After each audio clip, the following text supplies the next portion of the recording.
Welcome to Block and Build, a podcast. I'm your host and the publisher of Convergence, Cayden. On this show, we're building a roadmap for the people and organizations trying to unite anti-fascist forces in order to build the influence of a progressive trend while blocking the rise of authoritarianism in the United States. Before we get started, I want to acknowledge our newest movement builder and movement champion subscribers, Mikiko James, Ellen Brodsky, Max Elbaum, Van Goss, Marla Camilla, Milena Velis, William Minter, and Jacob Swenson-Langel, also in Ellen Leary. If you want to join these folks to make our work possible, you can become a subscriber at convergencemag.com/donate. This week's headlines put climate chaos front and center. Last week, an unseasonable heat wave finally came calling to my home in the West Coast, leaving 130 million people under heat warnings and getting us to 3,500 reported wildfires before the peak of wildfire season. California Governor Gavin Newsom has focused on climate change as a cause for the extreme weather, saying this week that, quote, climate change is real. If you don't believe in science, then you have to believe your own eyes. The lived experience of all of us have out here in the Western United States, and for that matter, around the globe.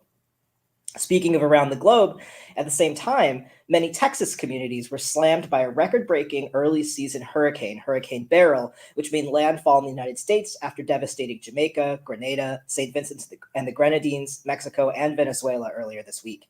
2.2 million Houston area residents were initially without power following the storm, and over 1 million still remain without power in the blistering summer heat 5 days later. At least 2 others have died in the U.S.'s northeast from flooding caused by the storm remnants traveling through that part of the country. Also yesterday, Arkansas Secretary of State John Thurston rejected a petition of over 100,000 signatures to put abortion access up to 18 weeks on the November ballot in the state. Abortion is currently illegal in Arkansas unless the mother's life is determined to be threatened. Following the lead of other autocratic conservative state leaders around the country, he cited a minor clerical error, the failure to submit documents confirming the use of paid canvassers, as his reason for refusing the will of petition signees. Across the pond, the UK election saw the Tories crash and burn after a decade of messy conservative leadership led to upheaval in British governance. But don't be too impressed by the Labour leadership. You may remember a couple of weeks ago talking with Vivian Topping about how Keir Starmer is very willing to align with the anti-trans hate machine, for example. And in France, you probably have heard that snap elections have the Nouveau Front Populaire emerge with the most seats in parliament as voters soundly rejected the far right and, to a certain degree, Emmanuel Macron's neoliberal centrism, the main topic of our discussion today. To talk about those developments in France, I'm joined by Clément Petitjean, lecturer in English at Pantheon Sorbonne, University of Paris. Clément also wrote for us in advance of last week's snap elections in France about the emergence of the Nouveau Front Populaire, and I'm excited to have him join me to debrief that election and talk a little bit about what lessons we can glean from it as observers from across the pond. Clément, welcome to Block and Build. Thank you for making the time to chat.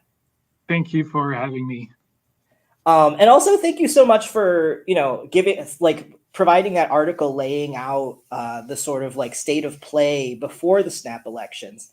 I think that, for our listeners who are maybe a little unfamiliar with the French political system and recent political history, I think maybe we can start with a little of that context setting. I imagine most of our listeners are aware that France has a multi-party parliamentary system. So there are many political parties working to build alliances, jockey for power, and win elections. Could you lay out a little bit of context about some of the players in this drama, probably starting with the names that listeners are most likely to know? So former Prime Minister Emmanuel Macron and Marine Le Pen, the leader of the far right. Yeah.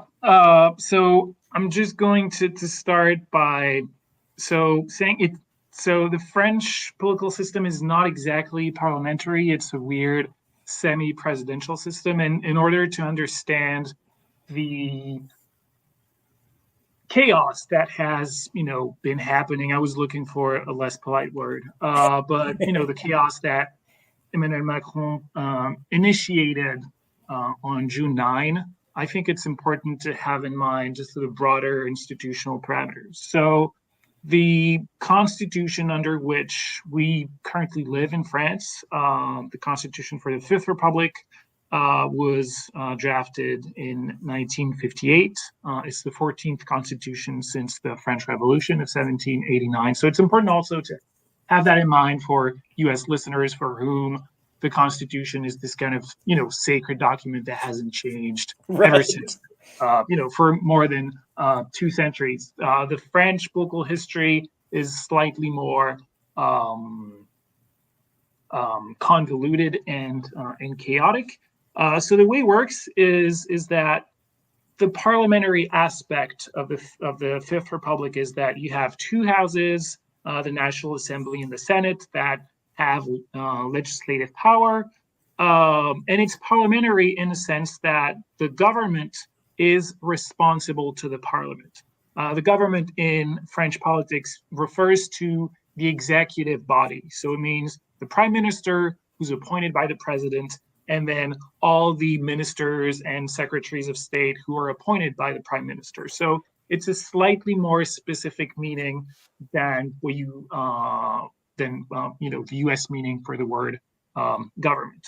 So the fact that the government is responsible to the parliament means that if there is a majority in parliament, it can overthrow the sitting government, and then the president has to appoint a new one. For that to happen, you need to have an absolute majority of, I will call them deputies, because it will be easier. So you need to have 289 deputies who vote yes to a motion of no confidence. So that is the parliamentary aspect of the system. But there's also a presidential aspect of the system. Now, the French president under the Fifth Republic has, considerable executive powers, and he's also elected directly by citizens, which is not the case in more traditionally parliamentary systems. So it means that he is responsible to the people and to the people only. He cannot be impeached by parliament. If there's no mechanism through which the National Assembly could decide to remove Macron. Macron did dissolve the National Assembly on June 9 in the wake of the EU elections, as I mentioned in my convergence piece, really an hour within the EU results. So it's I think crucial to keep in mind that on June 9 at 8 p.m., folks in France got the results from the EU elections. I'm not going to get into the details, but the bottom line is that the far-right National Rally won around more than 30% of the vote and won twice as many EU members of parliament as other forces. So it means that it was a clear win for the far-right. 60 minutes within that victory, Macron announced that he dissolved the National Assembly. But the other way around is not possible. The National Assembly cannot impeach, cannot dissolve Macron. The only thing that could happen would be Macron stepping down on his own. And so what has happened over time is, and I'll get to that question of who Macron and Le Pen are, is that gradually the National Assembly sort of aligned itself more and more with the presidential office holder. It means that we have spoken about for the past 20 years of a presidential majority within the National Assembly, which is very telling, right? It just means that it's a sort of rubber stamp political group which is elected after the presidential election. So it's a good way for a president to assert control over the legislative branch. What happened in the first important change to keep in mind is 2017, and this is where the main players of today's shit show, and I'm going to say it, You are definitely welcome to call it a shit show on this program. So the main players are Emmanuel Macron, who used to be François Hollande's Minister of the Economy. So François Hollande was the center-left president between 2012 and 2017.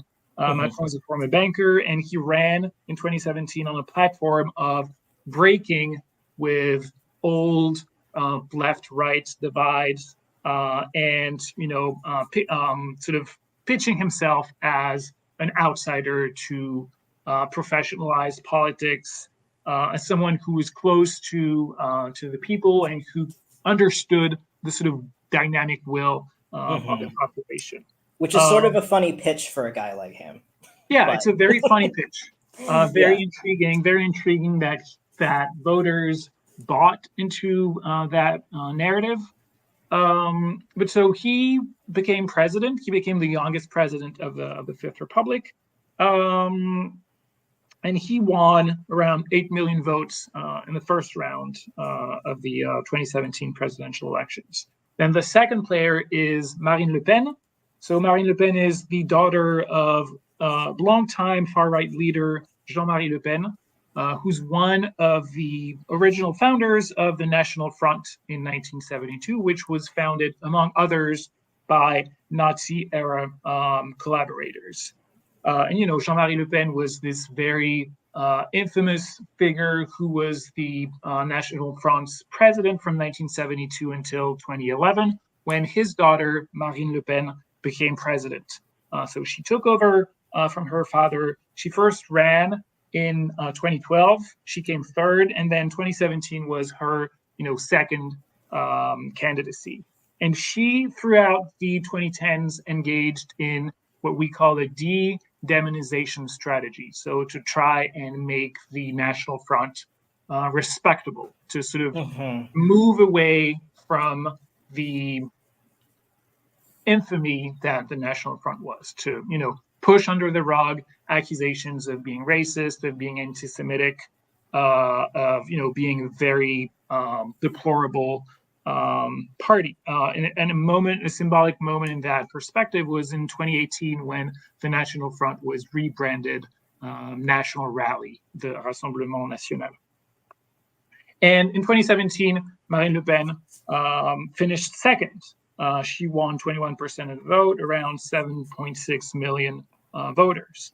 And the third important player here is Jean-Luc Mélenchon, who is one of the most prominent figures on the French left. He had already run in 2012 under the banner of the Front de Gauche, the Left Front, which was a broad-based left-wing coalition to the left of the Socialist Party. And then in 2017, he ran under the banner of a movement he had just created, La France Insoumise, which in English is often translated by France Unbowed. And he also had, so not the same rhetoric as Macron, but he said that he was trying to bring together something like left-wing populism, but trying to distance himself from the history of the left and the left-right divide to a certain extent as well. Mélenchon got fourth in the 2017 election, but he also got around 7 million votes. And what happens in that first round is you had Macron with approximately 8 million votes, Marine Le Pen with 7.5 million votes, the right-wing candidate François Fillon, who got around 7 million votes as well, and then Mélenchon. So you had four main players in the runoff. Macron was elected. He won 2/3 of the vote, around 20 million votes, and Marine Le Pen won around 10 million votes. And what happened in the National Assembly after that is that the Macronists won an overwhelming majority. They won around 350 seats. The left had a very small presence in the National Assembly, and the National Front only had 8 candidates. Now, it's important to keep those numbers in mind when we fast track to 2022 and 2024. In 2022, it was a rematch, Macron versus Le Pen, which was very much a narrative that the media loved to pitch. Basically, the first day after the election, a lot of journalists were like, okay, so what about Macron-Le Pen in 2022? But this time the results were much closer. Macron lost votes, so he won only 59% of the vote. So he lost 2 million voters, basically, and Le Pen won 3 million. So she still lost, but it showed that there was this sort of rising dynamic. Yeah. The balance is changing. Yeah. And then Mélenchon still had approximately 7.7 million votes. So at that moment, you have not the 4 blocks from 2017, but 3 blocks. The left, Macron's center, which turned very rapidly into an extreme center, so very anti-democratic, very smug in its exercise of power. There's this, I don't know if, I would suggest readers check this article from Politico, which came out this week, where the journalist is in Macron's Air Force One, and he asks him, who do you confide in? And then Macron, waits for a long moment, and he says, myself. So that is a sort of very good indication of how Macron and all the people around him have exercised power, refusal to compromise, refusal to negotiate, refusal to accept any other opinion but their own. So you have that second block, and then the third block is the far right. Only this time in 2022, there was no absolute majority in the National Assembly. The Macronists lost seats. The National Front, now rebranded National Rally, increased the number of seats from 8 in 2017 to 89 in 2022, which was at the time unprecedented. That's a dramatic increase. In only 5 years, right? The left underwent an interesting change. There was a left-wing coalition that was built called NUPES, the New Ecological and Social People's Union, which brought together whatever was left of the Communist Party, the Socialist Party, the Green, who rebranded themselves the Ecologists later on, and then France Insoumise. But very soon it turned out that this coalition did not function. There was a lot of internal rivalry. There was a lot of bitter infighting, some of which I talk about in the piece. And then gradually there were moments when that very fragile coalition pretty came apart at the seams. First was in the summer of 2023, when the ecologists announced that they would go it alone in the EU elections next in June 2024. Showing that they were not interested in running coalition slates. And then the second moment when that coalition really came apart was post October 7th, right? In the wake of the terror attacks by Hamas and Israel's genocidal response. Most prominent France Insoumise voices took pro-Palestinian stances and refused to characterize October 7 as terrorism, which led other NUPES members to disagree with them. And a narrative of France Insoumise being anti-Semitic, which sort of originated in that moment and which sort of gained a life of its own over the months, so much so that now you have a significant number of pundits and elected officials who believe and say that France Insoumise is the prime anti-Semitic party in France, which is absolute nonsense, right? You can definitely argue that and agree with the fact that there were some, remarks that were deeply problematic by Mélenchon when it came to what happened in Israel, but to say that and forget that the National Front / National Rally has been committed over the years for, anti-Semitic remarks, comments. Jean-Marie Le Pen, for instance, in the 1980s said that the gas chambers were a detail of history. And when Marine Le Pen became president, and when she said that she she stood by the entirety of the National Front's history and background. So she never renounced that. She made she paid lip service to, ideas that, yes, the National Front had changed, but the bottom line never changed. The National Rally is still fundamentally racist, still calling for, immigrants to be expelled and sent back to their countries, for, cracking down on a very sort of tough law and order policy, and rejuvenating France around white people, white Christian, the sort of belief that there's such a thing as, sort of white European Christian civilization that is under threat.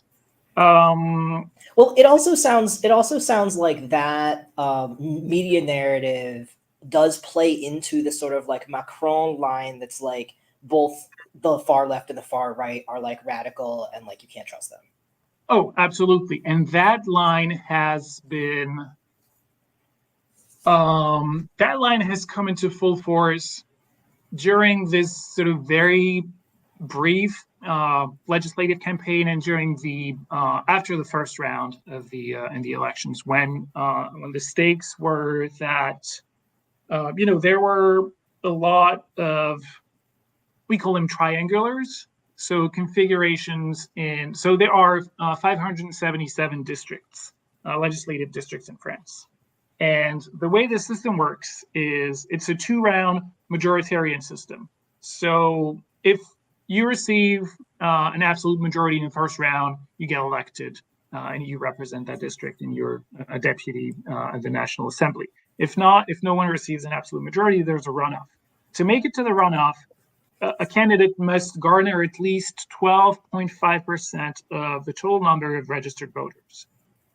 And because you have that configuration post 2022 with 3 blocks of relatively equal size, the number of triangulars, so configurations where you had 3 candidates in a runoff rather than 2, which was the sort of historic norm under the Fifth Republic, you had 310 constituencies out of the 500 that were still up for seats after the first round, where 310 constituencies where you had triangular races.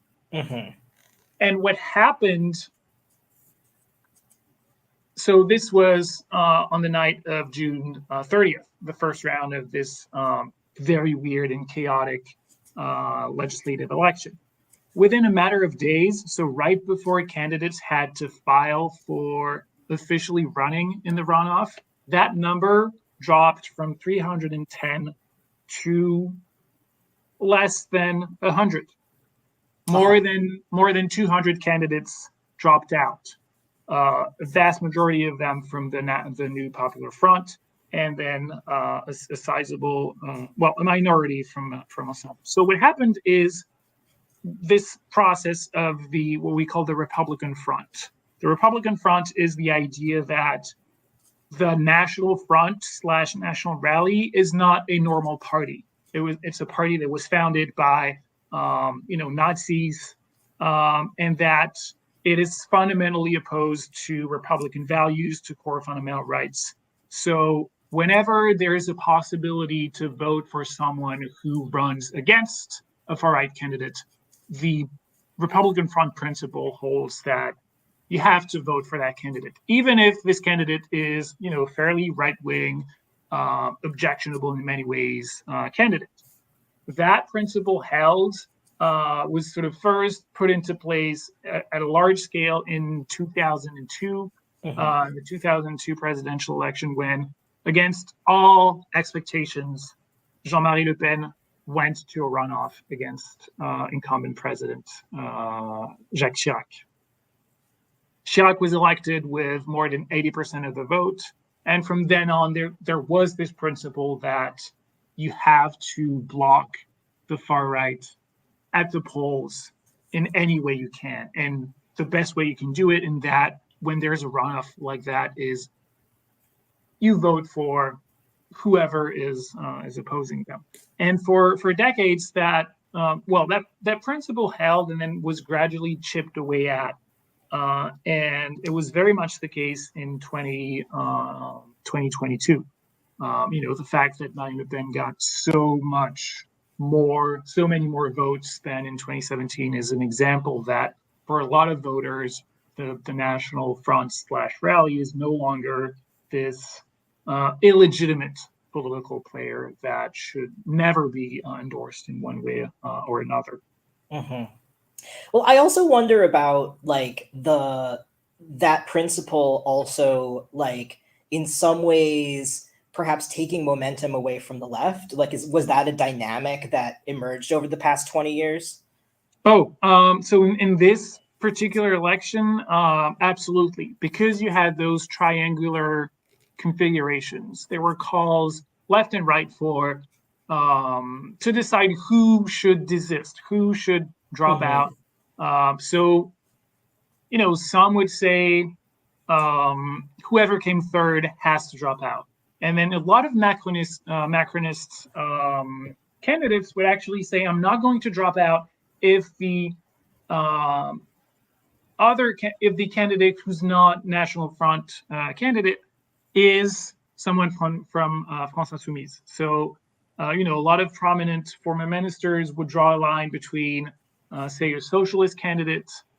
They would say, I can drop out on their behalf, and saying, I'll not desist if the other candidate, if the third candidate is an Insoumis candidate. So what happened is you would have those people using that line that you described of neither the NFP nor the far right, with a rhetoric of the extremes in the plural, right? The belief that the sort of famous horseshoe theory that the extreme left and the extreme right are, basically the same. And this is something that is fundamentally that sort of contradicts the notion of the Republican front. But because the Macronists over the past couple of years have used this expression of the Republican arc to sort of single-handedly decide who belongs to the Republic and who doesn't, and they have reduced the scope of this arc to exclude France Insoumise on the grounds that, not only would it be an anti-Semitic party, which is nonsense and is not the case, but also would say because there are Islamo-leftists and woke LGBT, sort of America-influenced people who want to destroy the values of the Republic. Sure. Those people are not, do not share anything in common with us, the sort of real, reasonable Republicans. And that did in those like recent elections really did play to the detriment of the NFP. So, as I said, 127 NFP candidates dropped out, whereas only 81 Macronist candidates dropped out. And also, the Republican front was very unbalanced when you look at voter behaviors. Left-wing voters voted more for the right than the opposite. Around 73% of NFP voters, so people who voted for an NFP candidate in the first round, did vote for a Macronist or right-wing candidate in the runoff against a National Rally candidate. Only approximately 1 in 2 Macronist voters voted for an NFP candidate when their candidate dropped out. So it means that even if you had calls from elected officials who would say, this is how I suggest you should vote, the Macronists did not respect the Republican front principle. Because of that, I think, because of that belief that the NFP is the extreme left, which it's not. It really plays into electoral politics. So it was even confirmed by one of the sort of the highest administrative institution, the Conseil d'État, which stated earlier in March that France Insoumise was a left-wing party, but the National Front, the National Rally, was a far-right party. So even a sort of very administrative institution like the Conseil d'État recognized that there is a distinction between the far left and the left, which was not the case for a lot of Macronist voters. Okay, so that's some interesting context that I think I can see some of the like very strong differences between how all of this went down in France versus kind of like really what we're looking at here in the US, what we're sort of staring down the barrel of here in the US.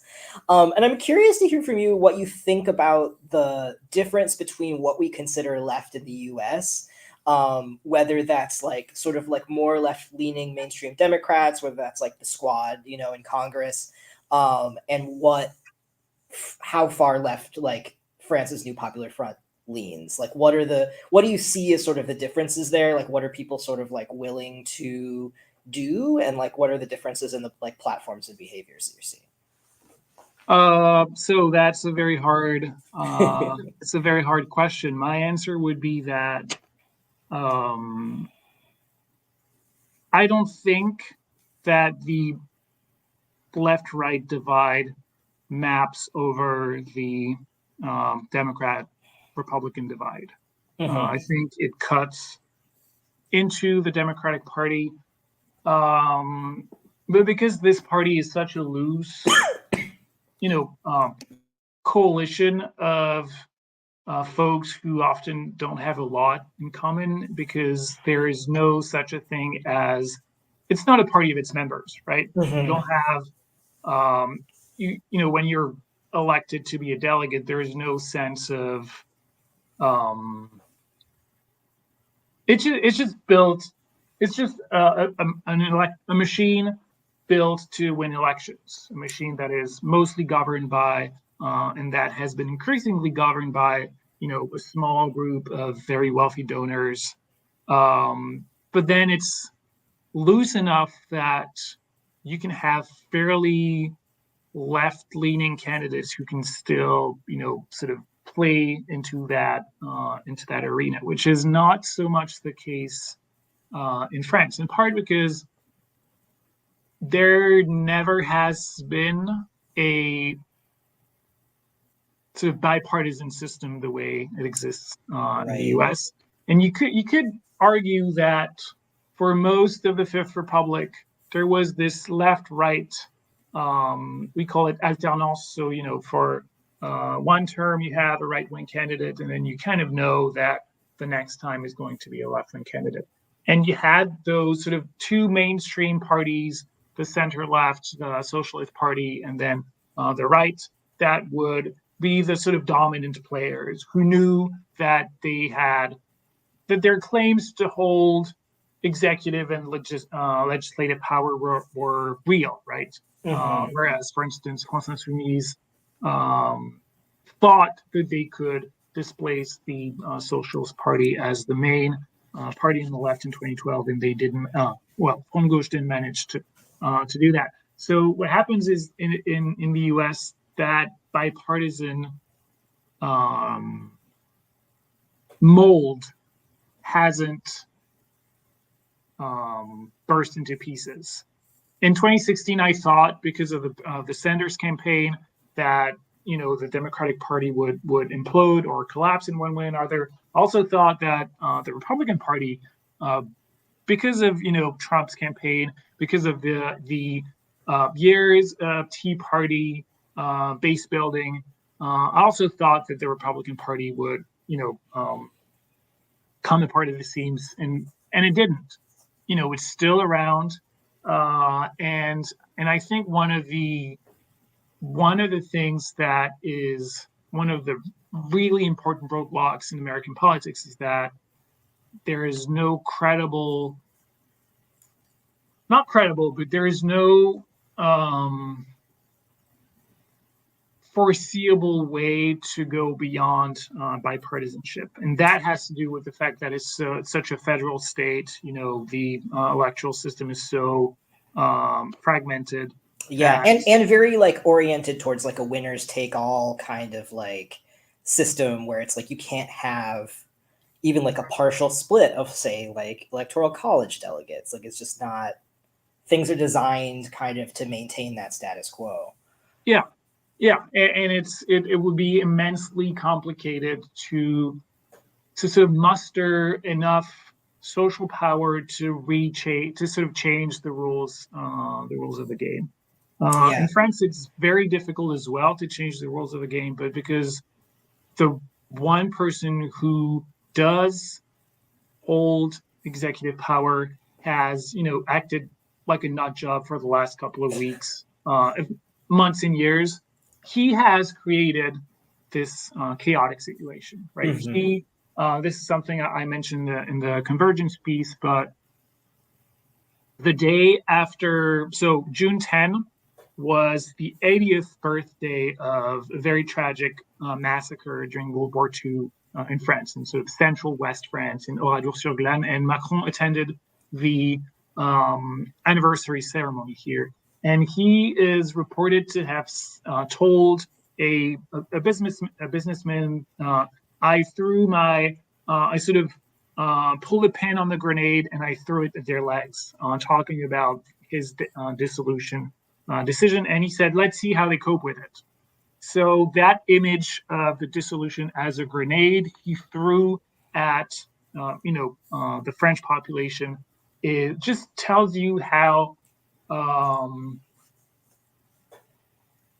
that sort of mindset of wanting to, thinking that, it's either him or chaos, but also him pushing the country on the verge of chaos so that the national rally would be his sole ally, that he would also benefit from the left being fractured. And what happened is, contrary to all predictions, all expectations, left-wing forces managed to band together, right? They managed to come together under this banner of the new Popular Front. They managed to agree to a common platform. They managed to run single candidates in all 577 districts.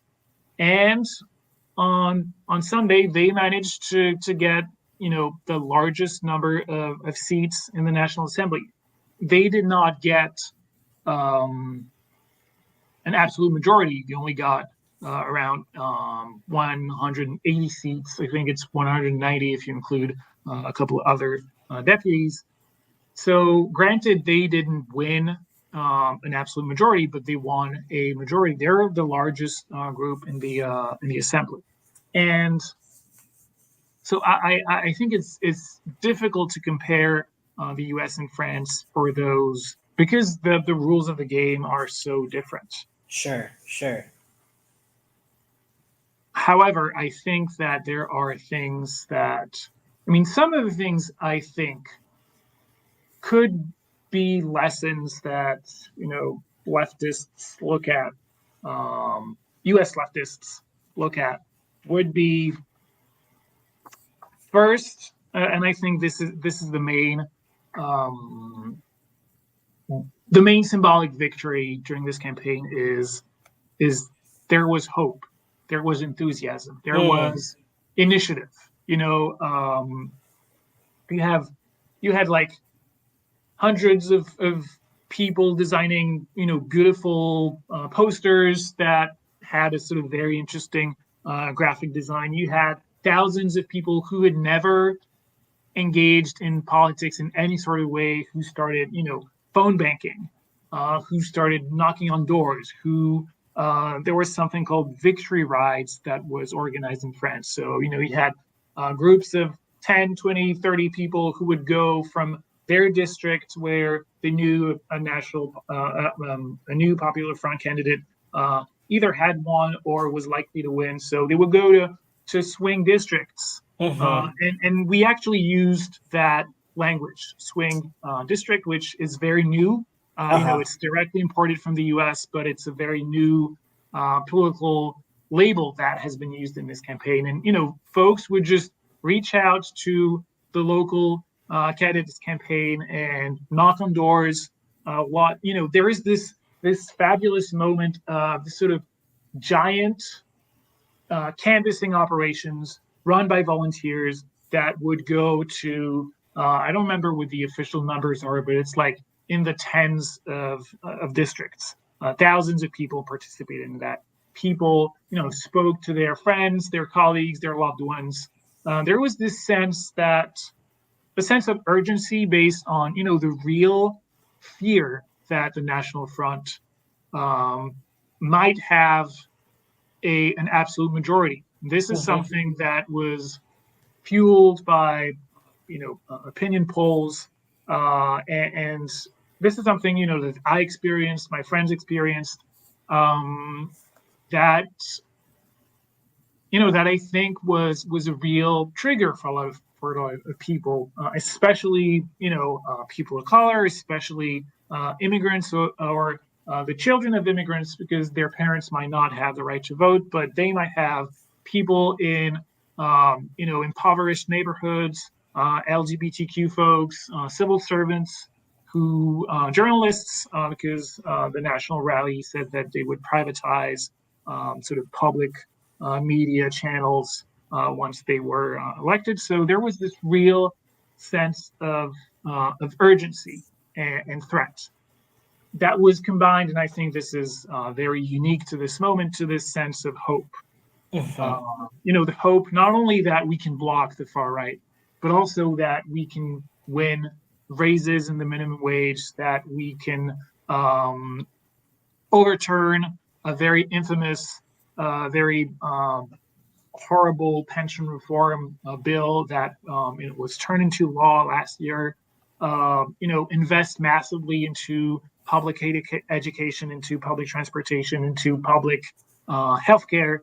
So there was this, even if the platform of the national of the NFP was not, it's clearly not a far left program.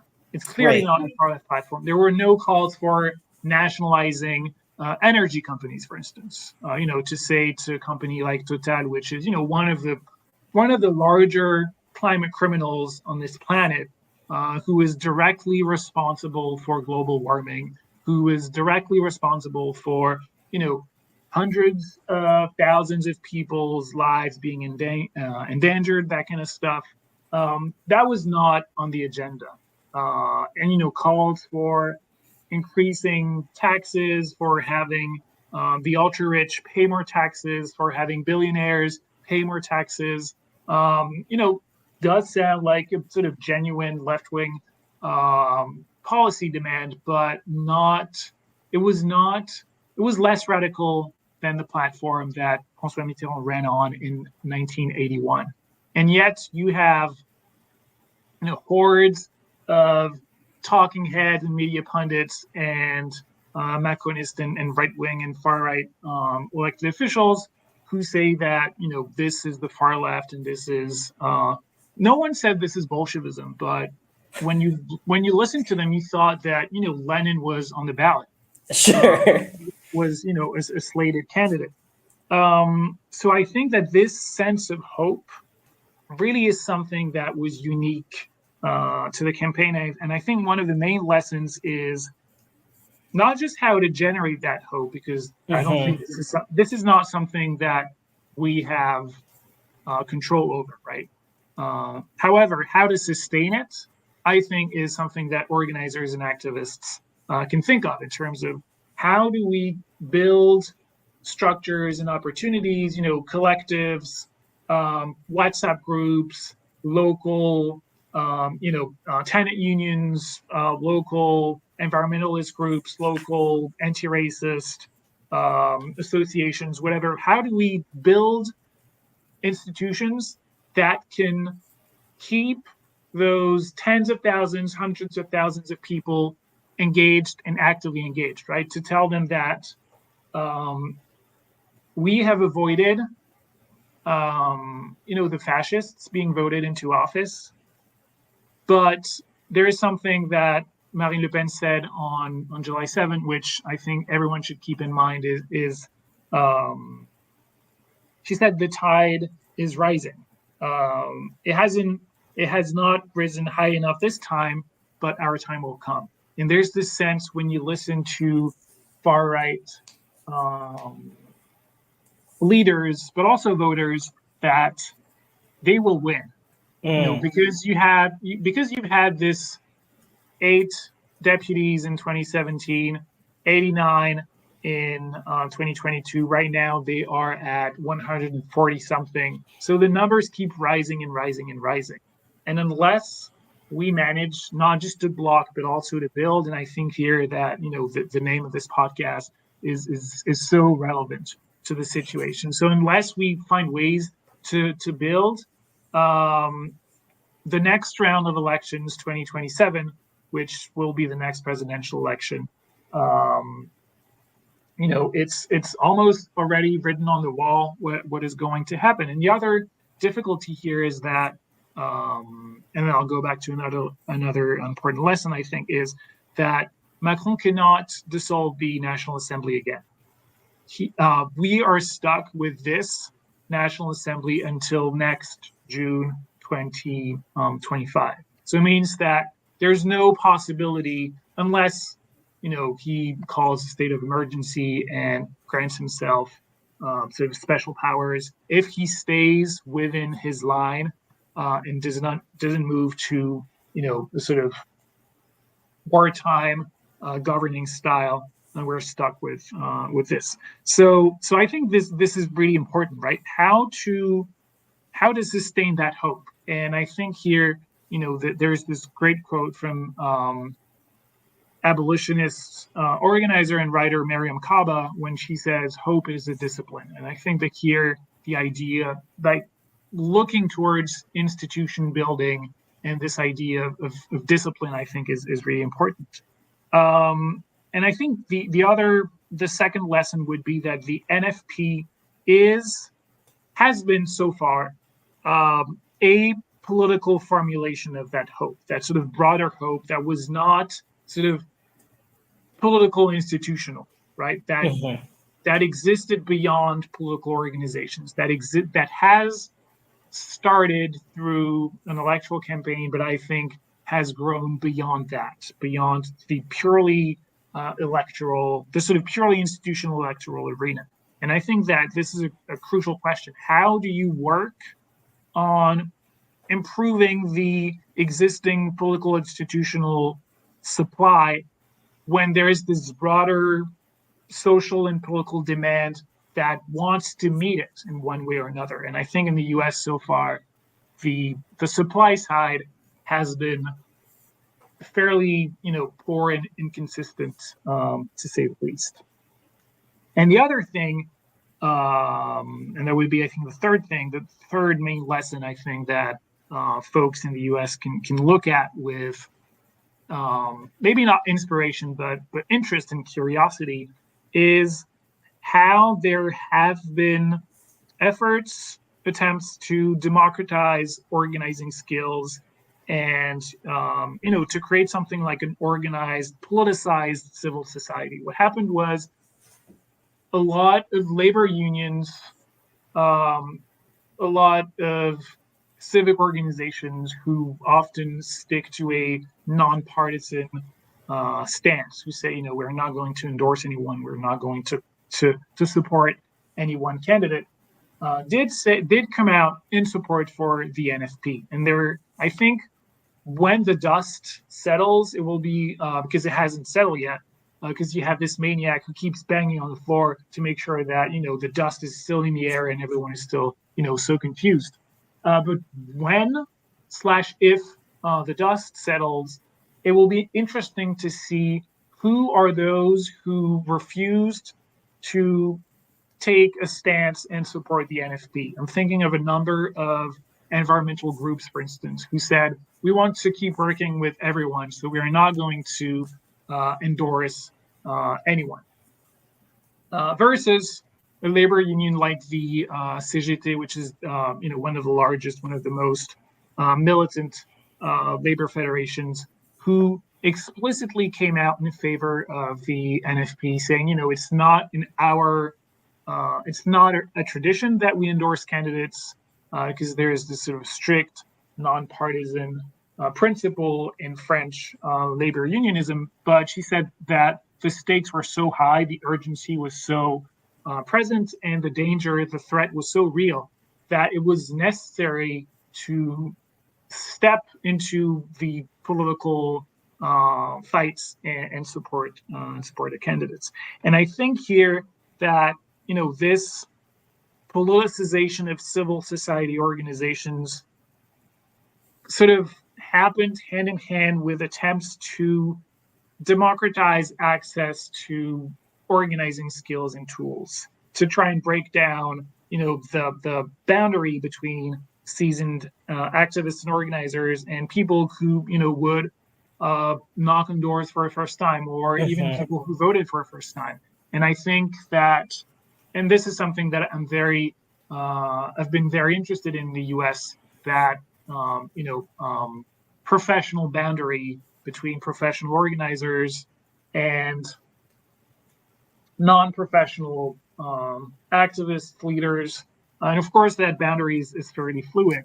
And I think that when you look at union organizing, for instance, when you look at the UAW strike, when you look at the Starbucks organizing drive, there have been fantastic initiatives to say that there can be worker organizers, that being an organizer does not equate being paid and working full time, and that you can actually spread and teach the skills to people who will then themselves spread and teach those skills, so that you don't have that symbolic boundary that keeps those who know inside and those who don't outside. And I think that this is not something you can decide. You cannot just decide overnight, we're going to deprofessionalize organizing, and we're going to democratize the access to organizing skills.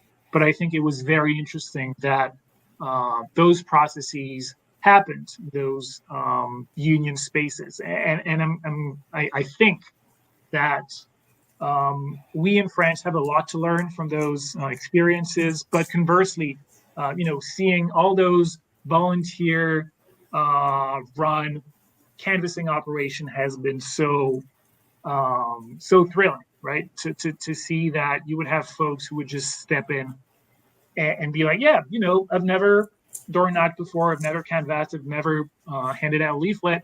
It's fine, I'll just learn. And then on the other side, you had folks who would, on social media, put up training platforms and then organize training calls.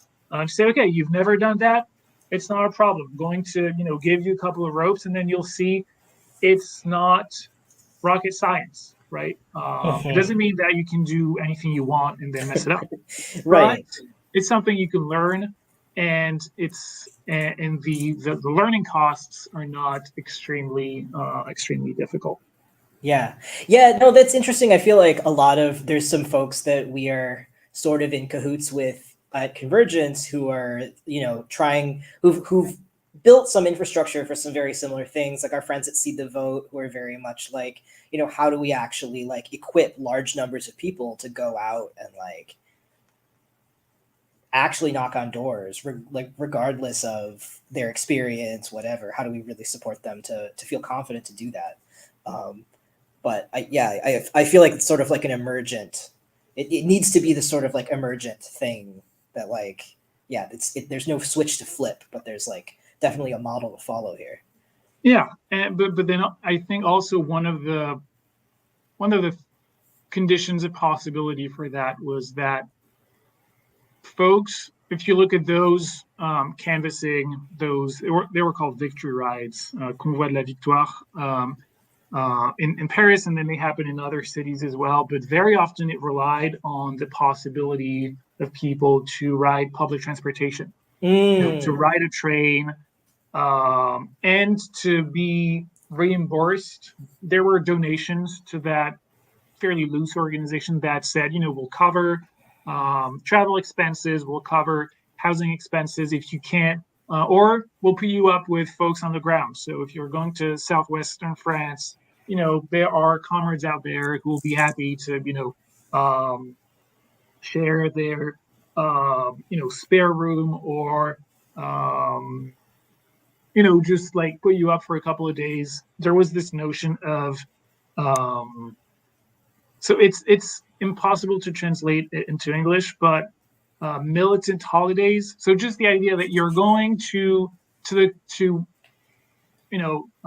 going to Brittany, you're going to southern France for a couple of days. You're staying with folks, and at the same time, you're doing political work. You're knocking on doors, phone banking, distributing leaflets, that kind of thing. And I think that creating those networks that are not necessarily tied to one specific organization has been incredible. And I think here also the role of, let's say, social media writ large. So Instagram, I think a lot of stuff happened. A lot of stuff seemed to have happened on Instagram. A lot of stuff happened on WhatsApp. So WhatsApp groups, Telegram, those messaging apps that make it very easy to communicate, coordinate, plan stuff without needing a lot of resources, it was a very, it was staff light, to say the least. A lot of this happened. I don't want to romanticize volunteer commitments, right? Because it also means that the folks who can do that are folks who can, choose to dedicate some of their time to that. And when you're working 2 or 3 jobs, when you have kids to take care of, when you're cash strapped at the end of the month, it's going to be harder to decide that you can just skip a shift and jump on a train and door knock in a place you've never been. But there was still this that enthusiasm and gusto and taking initiatives, thinking, okay, you know what, I'm just going to create this WhatsApp group with friends, and we're going to decide that we do something. And I'm curious. I'm very curious to see what is left of all of this energy, and I think because the time frame was so crazily tight, the campaign lasted for 20 days, 21 days, and because the stakes were so high, a lot of folks decided to go the not extra mile, but extra couple of miles, even if it meant, having nights with very little sleep and then, feeling very exhausted at the moment. Sure. But that, I think, is something that is, I think that enthusiasm, that moment of that sort of energy and things popping up left and right happened during the George Floyd uprising, right? But I don't think that there was a similar sense of hope and joy, right? Yeah, I'd be curious to get your take on that. Totally. I mean, I think that to a certain extent, 2020 was also it's a wild time. But I do think also that there continued in that time. It felt like in a lot of places that I was seeing like a pretty strong disconnect between the experiences that people were having in the street and then like what was being talked about in the sort of like institutional halls of power that really, I think, meant that a lot of that energy did not sort of like there was an upswell of like interest, I think, in how institutions of power are going to relate to like movements for racial justice in the United States. But I do think that there was maybe some disconnect between those conversations that ultimately didn't quite translate over into like, here's a policy program. I think one of the things that I think that was interesting that you described about one of these lessons is that like the New Popular Front was able to put together a platform that was at least coherent, right? Like if not the most like clearly like leftist thing, something that was like coherent, that was popular, that made sense to people, and that like responds to, it sounds like, a lot of the similar things that just like regular people are struggling with in both France and the United States.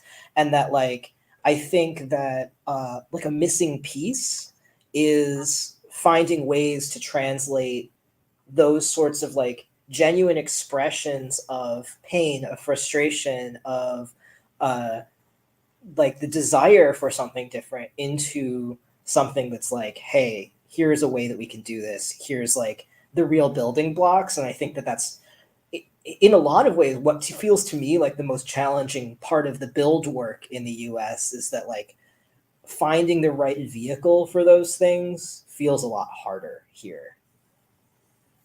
Yeah, and I think so. I participated to a couple of those victory rides, and I had done door knocking in the U.S. During my PhD when I worked on organizers in Chicago, and it was fun to see that those experiences, which I could never really apply in France because door knocking is not really a thing in the sort of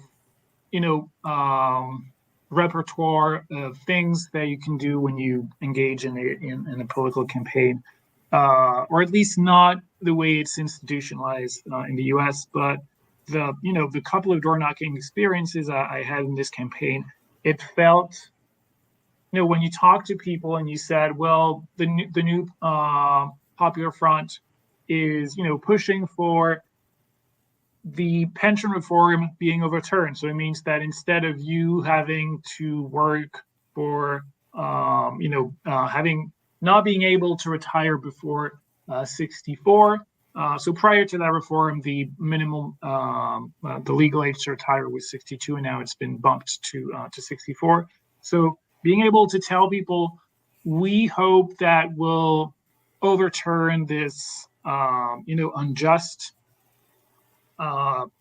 piece of legislation, or is saying we want to push for an increase in the minimum wage. There were things that, sort of very concrete proposals, or when you could tell people, if the new Popular Front has a majority and comes into power, they will try to make sure that starting in September, when your kids go to school, you don't have to pay for lunch. You don't have to pay for all the school things that your kids need. That sort of very concrete proposals resonated with a couple of voters. Now, of course, they didn't resonate with all of them, but the fact that there is a real attempt to address social justice, to address environmental justice. And of course, there's a lot of efforts that have to be done in terms of anti-racism, but there was this element of, there are tangible things that we can put out there, and also what I heard is that a lot of the people who worked on those campaigns tried to work on their role, their attitude, and wouldn't go to say, okay, I am an activist, I'm right, and here is why you should vote for us. This sort of very top-down approach, but rather try to have a more organizing approach, right? To ask questions, to be like, okay, so how do you feel about this moment? And then how would you, what would be the most important, demand that would mean something for you? To try and connect with people is also something that I think we should capitalize on, is the acknowledgement that, and again, there is interesting comparisons are made with the U.S. with this idea that the U.S. is so polarized that you have fully blue states, fully red states, and no one speaks to one another, which I don't think is fully true when you look at actual interactions on the ground, or at least not at least a little bit more complicated. But here, when you saw the electoral map and you saw in a lot of, rural areas, small towns, crazy numbers of National Rally voters, there's the sense of we have to find ways to talk with these people. We have to find ways not necessarily to turn them over, because there's a lot of far-right voters who are very committed to the ethno-nationalist racist project of Marine Le Pen and her colleagues, but at least to make it so that another option exists out there, right? That it's not just this sort of homogeneous circle of friends where the only thing you talk about, there's sort of space of ideas that you evolve in is sort of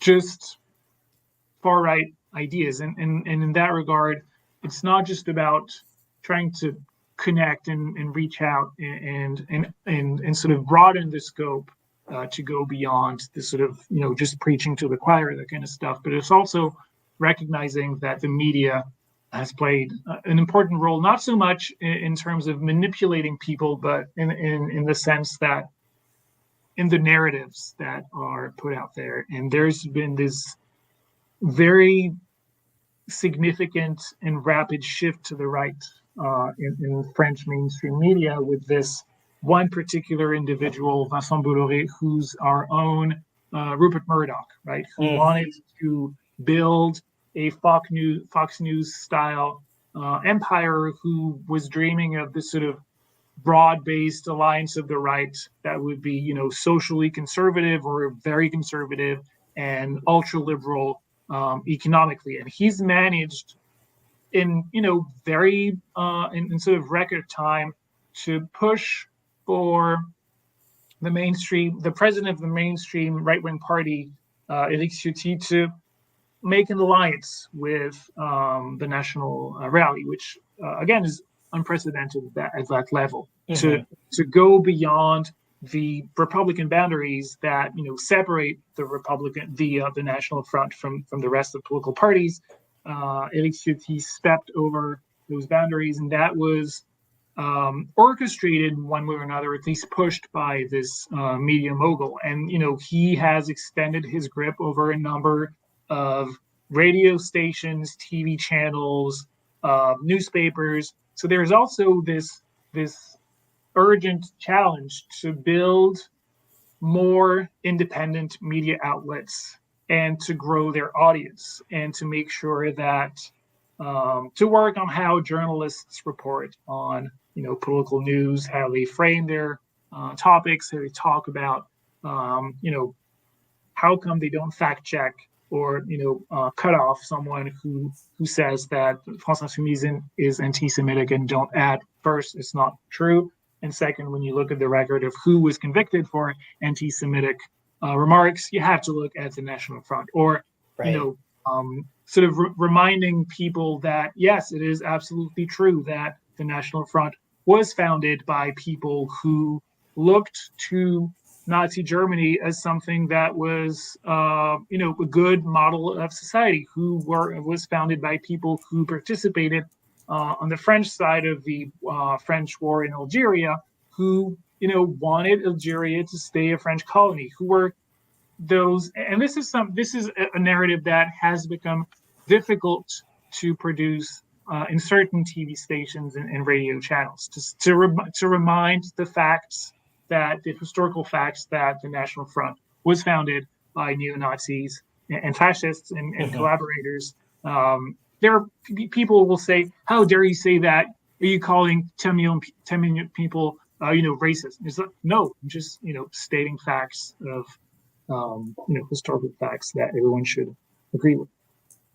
Yeah, no, that's also very interesting. That it's arrival of sort of like US style like right-wing media is an important part of this picture that I think maybe a lot of reporting on this in the US misses. So I appreciate that also, because there is so much work.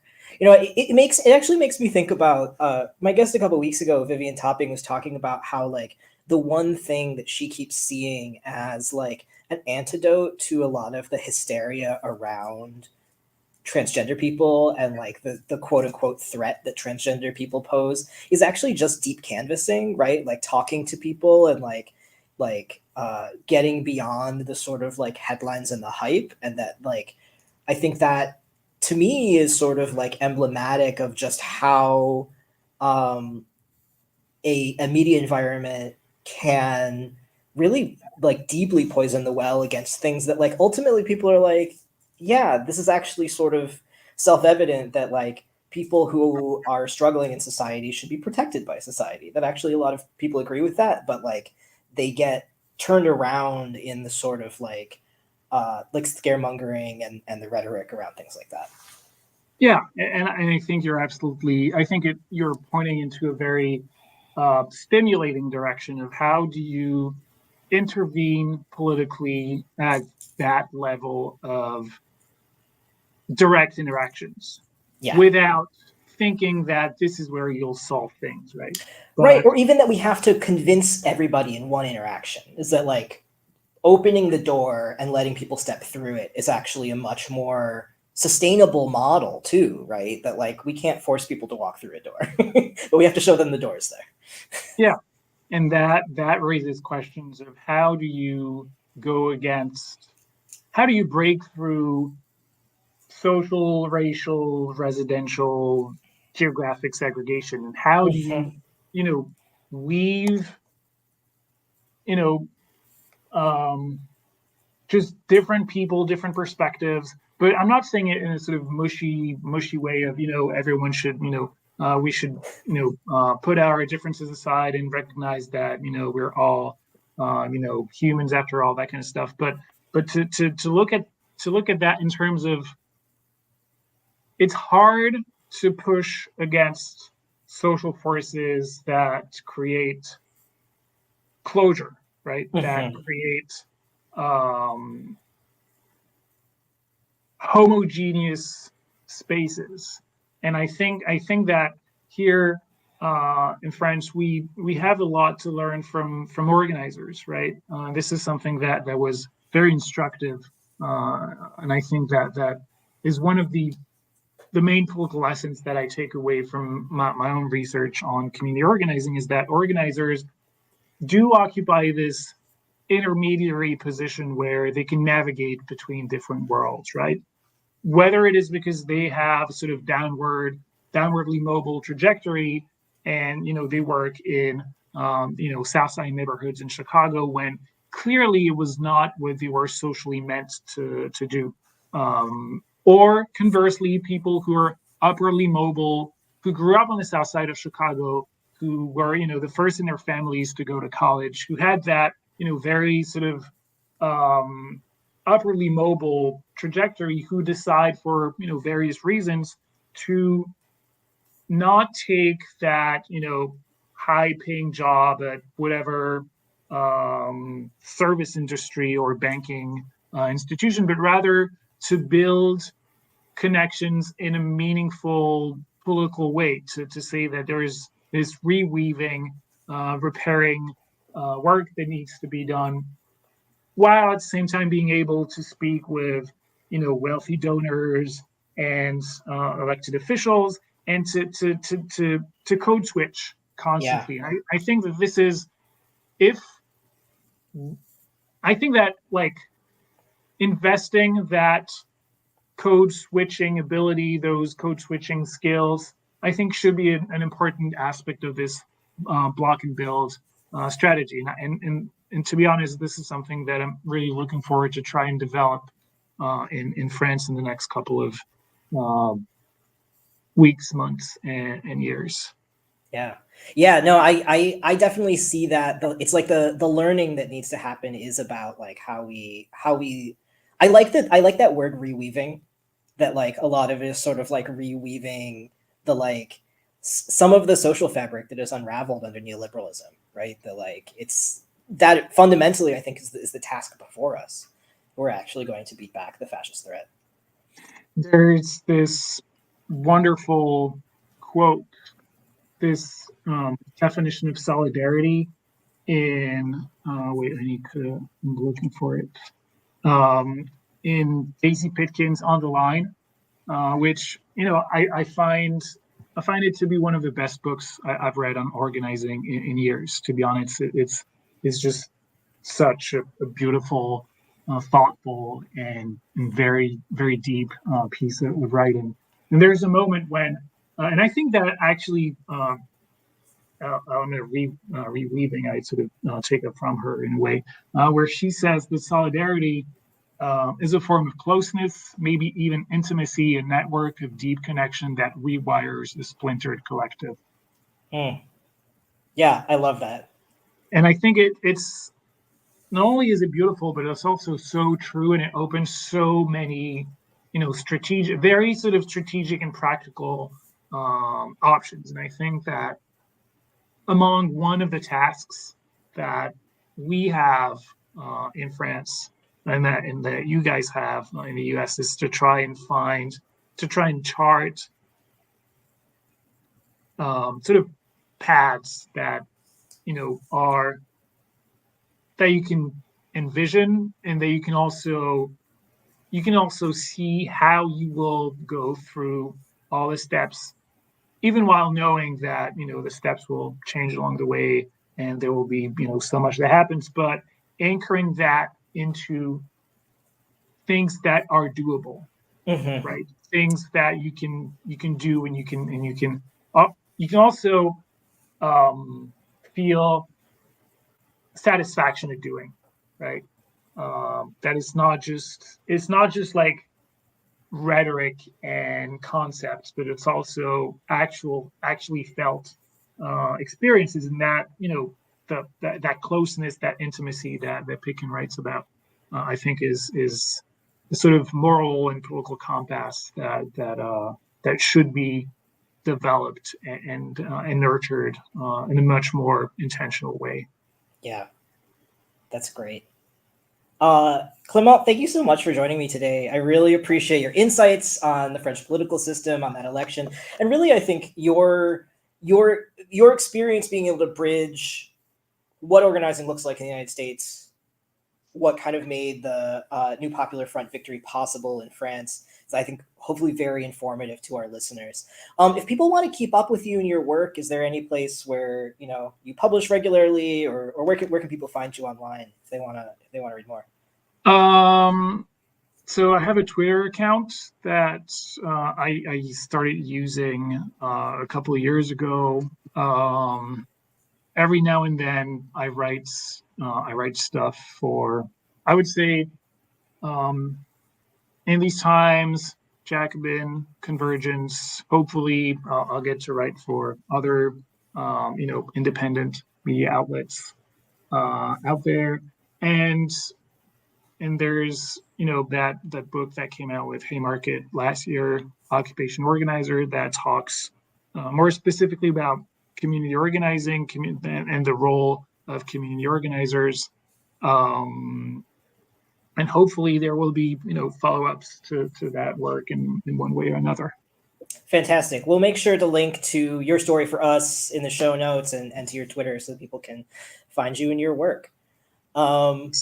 Thank you very much. It was a great conversation. It helped me, get my ideas a little clearer in that, crazy mess that we are in. So I'm very grateful for that space. Fantastic. Thanks so much. This show is published by Convergence, a magazine for radical insights. I'm Cayden and our producer is Josh Elstro. If you have something to say, please drop me a line. You can send me an email that we will consider running on an upcoming mailbag episode at mailbag@convergencemag.com.